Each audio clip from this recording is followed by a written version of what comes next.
Dog, that picture. Wow. And we are here, and again, once again, it is the Pop Culture Cosmos. My name is Gerald Glassford from Pop Culture Cosmos and Game Source, and I'm here again with my good friend, our comic book expert, and the man in the know about everything comic books.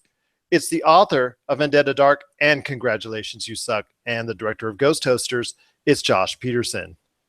Hey guys, I'm looking forward to a good conversation. All right. And we also have a special guest, and we hope he comes on in future episodes as well. He is the lead singer of the awesome group Hyperschmitt. If you get a chance, check out their work today on YouTube under Hyper and then SCHMITT or hyperschmitt.com as well. It's Chad Smith. How are you?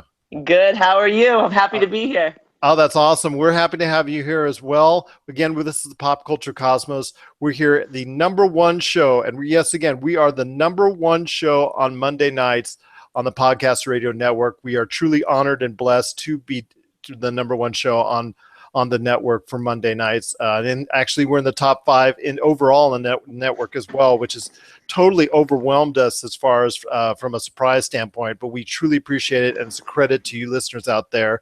We're also available on download on the Tangent Bound Network, the ESO Network, the Gonna Geek Network. We're also available on iTunes, Stitcher, Google Play, Mixcloud, and podcast.com. And if you download our episodes, just to let you know, we appreciate you watching the live showing, but if you like what you hear and you want to download us, or if you missed an episode and you want to download it, you're going to start getting, actually, you have been getting the past couple weeks, and it's going to continue going forward, extra episodes from everyone that's associated at the Pop Culture Cosmos scene here, including maybe some stuff from Galaxy Far Far Away, as far as Gamer Quest, as far as Game Source, Wine Women and Words, Guardians of the Geek, a whole bunch of great stuff that we're adding on to every episode if you download it every week. So we are here talking some DC. But first, Chad, I want to ask a couple questions in regards to Hyperschmitt is concerned. How long has the band? Oh, how long has the band been together? And basically, what kind of sound are you trying to get to as far as to reach to the masses out there? Because we're going to be playing an upcoming track, probably my favorite as far as what you guys already have out, about to win. And I know there's After All, and I can tell, but tell me a little bit more about, what you want to get across to the audience out there with Hyperschmitt. Okay, well, I've been doing my thing with Hyperschmitt for just a little over a year now. I started summer of 2015, and I just, this is kind of like an explosion of like my mind. So it's kind of a fun process that I think people that get to listen they'll kind of really get to see inside my head. And that's like a lot of my battles, a lot of battles with doubt. And so it's like, this has been a story of me kind of overcoming that, and all the pieces of the formula of how I do that is, the only way I know how to talk about that is with music. Honestly, Josh is so good at putting words into, into books and to screenplays, but I know how to do it with music. So it's cool that I get to kind of tell everyone about that process that I kind of came to, where I'm now writing everything on my own from the beginning of the song to every instrument in there. I'm getting to see it through all the way to the music videos and visuals. So it's a kind of a cool brand new thing that wasn't possible, I think, even 2 years ago. I think people didn't have the technology to be able to make music to this like variety at their fingertips. So it's cool to get to utilize the new technology that's out, and it's a lot of fun. It's real messy, but it's a lot of fun. Well, I got a chance to listen, like I said, over the past few days, and I'm telling you, you've got a fan right here. It's great music indeed. A little bit of EDM influence, I think, is from what I can tell. A lot of synthesize obviously is in there, but a great mixture of sounds, unique, kind of different, kind of approachable, modern. Yeah. But I did want to say, and I told you this before we went on here, I think your chorus is when they really strike a high note with audiences out there. And I think that's why, well, after all, if people go to the Hyperschmitt because you got it 2 words there. The Hyperschmitt YouTube channel, they've got the After All track that's hit over 70,000 views on YouTube, and that's a big hit indeed. So I want to pay congratulations to you and the band for achieving that success. Thank you so much. Thank you. Yeah, it was crazy to see like that many views pop up on it. I think a lot of people, I think in Germany, actually started liking that. I think a lot of people think I'm a German band because of, you know, the Hyperschmitt. It sounds so German. And that my family was Schmidt before we came to Ellis Island. So that kind of is a fun little look into me. I'm Chad Smith. So there's the look from that. But it's, it's like the choruses are really, really important to me. I think that like I try and write like 30 different songs in my head a day, and if they don't stick around in my head, then I don't think they're worth holding on to. So it's like very important. I thank you so much for saying that about that. Oh, no worries. And like I said, later on, as we finish this segment, we're going to be leading out into the hit song About to Win, which is one of your latest tracks. But first, I want to ask you a little bit about City of Lions. So tell me a little bit more about City of Lions, because I know that's something you're really excited to talk about. Oh, yes. Okay, so City of Lions was my last project that I was in. Me and my buds got together. I was going to start it as Chad Nathaniel. I was just going to call it my name. I couldn't do Chad Smith. That's the drummer from the Red Hot Chili Peppers. So I went by Chad Nathaniel. It was going to be like a solo project. And so I came out with this first record. And so the guys, they all came together. They actually all went to school together. And so they came on, joined the band, and it was cool. We kind of started like coming up with these really heavy. We all came from a you would call it post-hardcore rock background. So we were all in screamo bands. That's how we started. So I was the high vocal singer, not the screamer, but in a band called Amity a while back, and that's kind of where I got my singing start. Mm-hmm. I used to not be a singer. I was a drummer, but I tried out for drums for this band, assuming they would have a drum set there. I showed up without any gear. And so they said, well, do you just want to try and sing? And I was like, no, I can't sing. I've got way too high a voice to sing. Like, so give it a try. So anyway, I got to start with them. I met the guys for City of Lions. They were in a hardcore band and I was in a hardcore band. So we played a show together. And so we kind of got together and brought this really heavy feeling and applied that it's a word like fat, you know, the PHAT fat. But we kind of really utilized that feeling, that heavy feeling, and tried to apply it to a more electronic or more rocking sound. And so what Hyperschmitt has done is, first of all, I'm communication is one of the biggest things I need to work on. So in the creative field, to be able to explain my ideas to other people can be just a horrible mess for me. So what I think I'm doing with Hyperschmitt is I'm really starting to understand how frequencies work. And so the thing I love about a synthesizer, and the thing that they have these days, is synthesizers can really give you that texture that a guitar can. But one synthesizer can give you that texture and also your tones. So it can give you your bass and a texture of an electric guitar, but you have complete control over how much of the mix is going in. So as guitars are a lot fatter, they take up a lot more. So that's why I often find the need to not use guitars for my big. And you know, I like to rock out. You can tell with these, oh yes, these songs. Definitely, and it's a great sound indeed. But you know, I know there's going to be a lot of people that are now, once they listen to this song, they're going to want to find out more about what Hyperschmitt has to offer. So, you know, can we talk about maybe an album or where can somebody find out more information? Maybe do you have a record contract as of yet, or what are the plans going in as far as for people who want to follow Hyperschmitt? For people that want to follow Hyperschmitt right now, I would call is in its beta. So this is kind of a really cool opportunity that people kind of get to jump on, because I'm not talking to any labels right now. I'm really trying to focus on finding my sound, and I've been finding the sound lately, and that's what's been just like exciting me and, you know, driving me forward so quickly. Is I'm definitely finding sound. I'm finding something, and I don't know what it is, and that's what makes it worth finding. But you know, as I start to uncover it more and more, I start finding what this is. So people are kind of getting this opportunity to see myself. I'm releasing songs as singles because every song I'm not trying to follow a feeling. I'm not trying to follow a motif necessarily for this first album, but I'm going to be packaging up probably these next 6 or 7 songs that I release, and just kind of saying, okay, that's that season. That season is done. I go through seasons of writing, and I write these songs, and I'm like, oh, this is great. I love this. And then all of a sudden I go, I can't write any more songs right now. Oh no, I'm never going to be able to write a song ever again. Oh no, this is, I failed as a songwriter. And then, but that was a season that I needed to learn something else.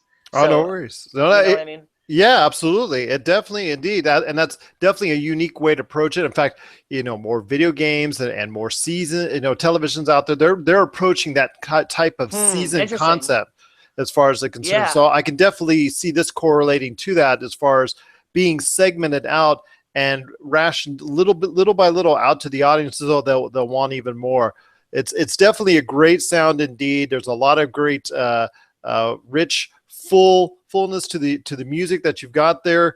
I know, like I said, on your site itself, it has After All, I Can Tell, and also as well, it does have Fighting Eyes in a live version. So if you want to check that out right away, folks, their YouTube channel is Hyperschmitt. That's HYPERSCHMITT, or go to hyperschmitt.com. So we're talking. Oh, go ahead. I'm sorry. Well, I just want to throw a fun fact about Hyperschmitt. The word doesn't exist. So if you just type in Hyperschmitt into Google, you'll find everything about the music. It pops right up. Yes, it indeed. Pops right on up. Yes, indeed. So it's really easy to find. There's no reason not to be able to find it. It's great music indeed. It's Hyperschmitt. And I've got Chad Smith, the lead singer, on with us right now, along with my good friend Josh Pederson. It's the Pop Culture Cosmos. And now we're talking some DC, as far as I know. Josh, especially if you heard last week's episode, is really, maybe not always the biggest fan of the way DC runs its universe. And, we talked a lot at length of, regarding the DC movie universe. And we've talked in the past about the rising interest and the rising costs of the comic book industry as a whole. But Josh, I know you wanted to talk a little bit about something that's happened with the DC Rebirth issues that have recently come out. Yeah, they're robbing people. They just announced that there's not really any. Tell us how you really feel. Blunt. Yeah. Well, okay. So comic books, we talked about this before. Comic book prices are rising. They started out as $2.99. They're going up to $3.99. Some are even going up to $4.99.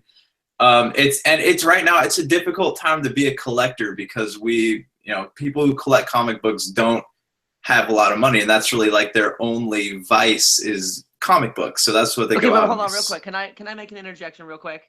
Yes. I kind of have an interesting perspective from the outsider because I'm not necessarily a comic book reader, but I almost see this as kind of a cool opportunity with like everything on the internet going on. Isn't this like a cool opportunity for comic books to kind of get more refined and, kind of become more of a, like, less of like, oh, that's just a comic book, and more like, oh, like, these are nice comic books. Like, they're still on print. I feel like that's becoming almost a rarity these days. So like a comic book becoming a fine wine? Is that? You just leave it there. Just don't touch it. You have to wait 5 years to read it. Well, one thing that, as we've noted before in past episodes, that has been a recent trend is obviously the trend towards digital formats. And I know Marvel, especially over the holidays, really heavily pushed, especially with Doctor Strange being released in theaters, heavily pushed their Marvel universe being able to have access with their Marvel subscriptions as far as from a digital standpoint. And I know DC is obviously thinking in that along those lines as well. Is that something maybe that they're trying to do, is push people towards that digital forum? I don't know. See, it's hard to tell because these comic books, they're the hold on, I have a list here. Well, I will say this. I'll give you an example of The Walking Dead. The Walking Dead is going to, people can pre-order through their various comic book stores a upcoming episode edition of The Walking Dead, a 40-page comic book for a quarter.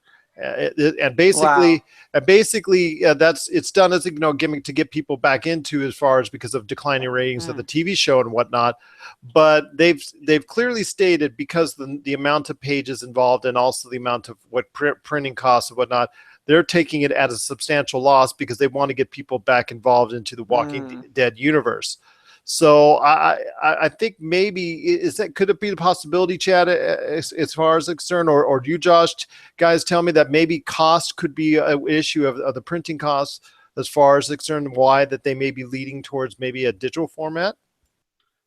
I mean, I can see them trying to save money like that, but it's never really been a problem before. Maybe the idea of going to digital, it could save the company money on printing, but at the same time, like, you have a core group of collectors who likes to physically hold their things. And like with these DC comics, their rebirth titles have been selling really well because what they did was they pretty much relaunched the DC universe, but now they're since the titles are doing so well, they're raising the price. And I just looked online to see like if you can get them cheaper digitally, and they're still $2.99 digitally. So I mean, maybe that $1 price bump is trying to push them over to digital comics. But go ahead. I'm sorry. Oh, I was gonna say Marvel is not. Marvel, you can get everything cheaper. Like Marvel, you buy a digital comic for like 25 cents. So it's not. I don't know, DC's not really like a big thing, and as far as a digital presence goes. There's also that collection aspect that you're not going to get with electronic. Exactly. You know, to that physical like maybe like, okay, I'm paying $1 more for this comic, but hey, the front page is holographic.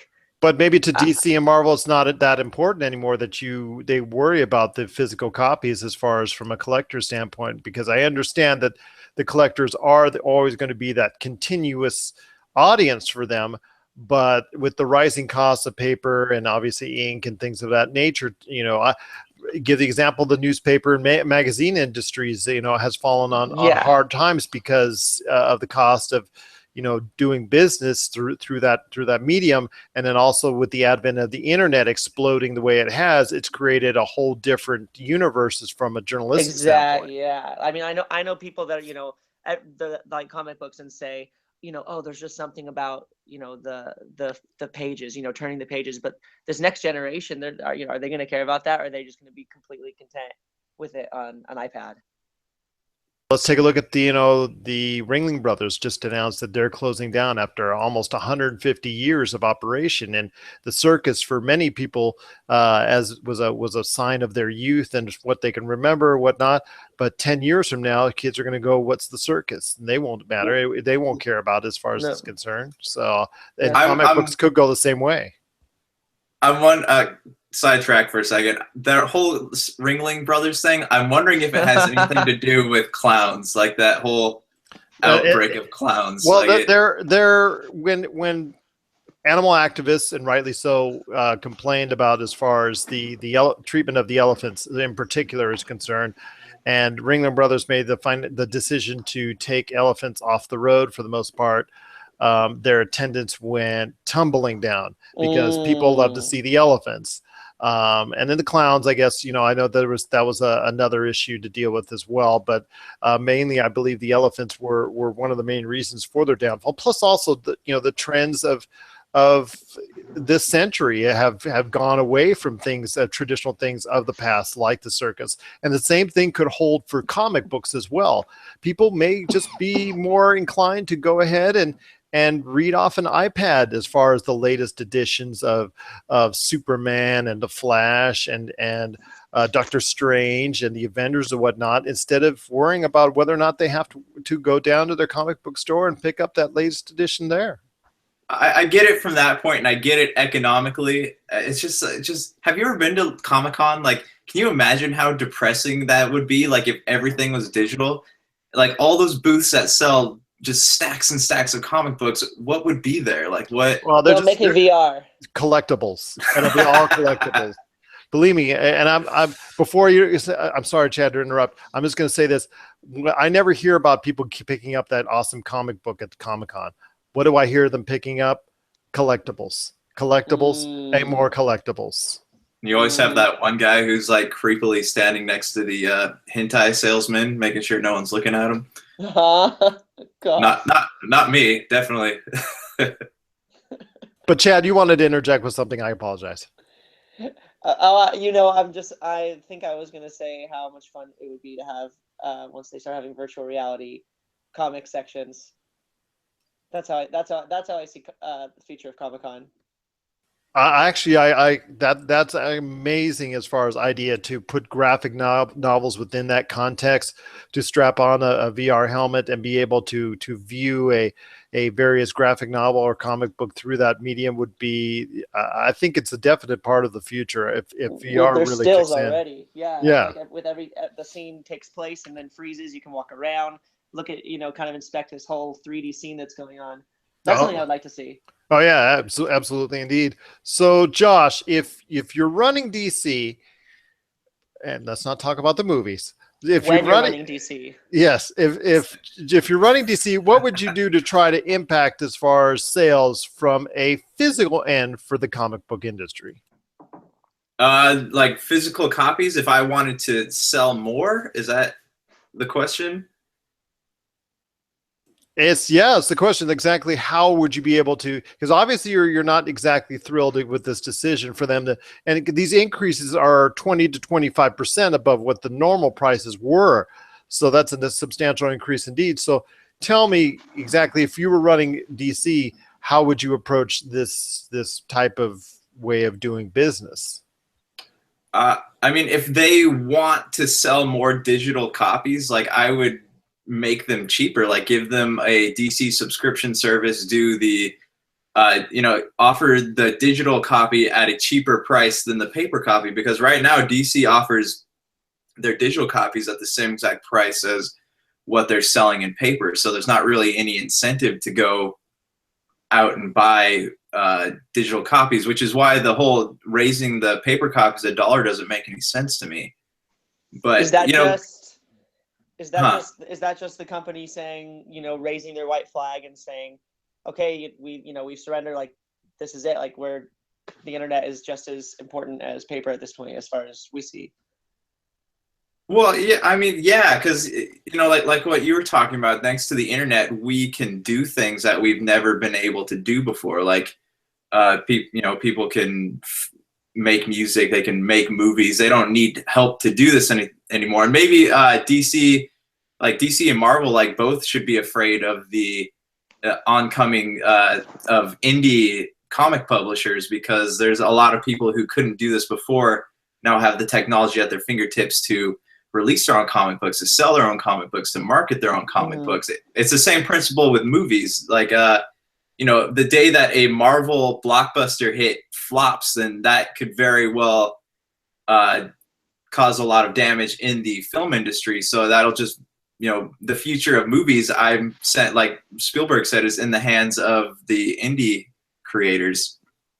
Well, Marvel's with Disney now, so that's a whole other discussion as to whether Disney can fail. And one day Disney will own the world. Actually, Disney will fight Apple for world domination, I'm predicting. That's so good. I see it. And on that note, again, this is the Pop Culture Cosmos. We've got a great show lined up for you today. Coming up right after the break, we're going to go ahead and actually, I've got an interview lined up with Go Groove and Accessory Power from CES 2017 I did. Plus, also later on, I've got one with Lego that you'll also want to hear. Charles Smith will be stopping by from Inside Sports. We'll be talking the latest as far as what's going on in the NFL. And Chris Bonner at the back end will also be talking the WWE Royal Rumble. Exactly what are his thoughts on the outcome of that, and then also exactly where this will lead towards WrestleMania coming up later in a couple months from now. So it's a great episode we got here today, but to kick things off before the break, we've got Hyperschmitt's awesome song, their latest single from Chad Smith, who I want to again thank you so much for being a part of the program. Oh, goodness, it's my pleasure, sir. Should we clarify that this is not the drummer of the Red Hot Chili Peppers? Yes, let's clarify that right now. But Baba did Baba Scuba Dibba Baba. There you go. That's my Red Hot Chili Peppers. Indeed.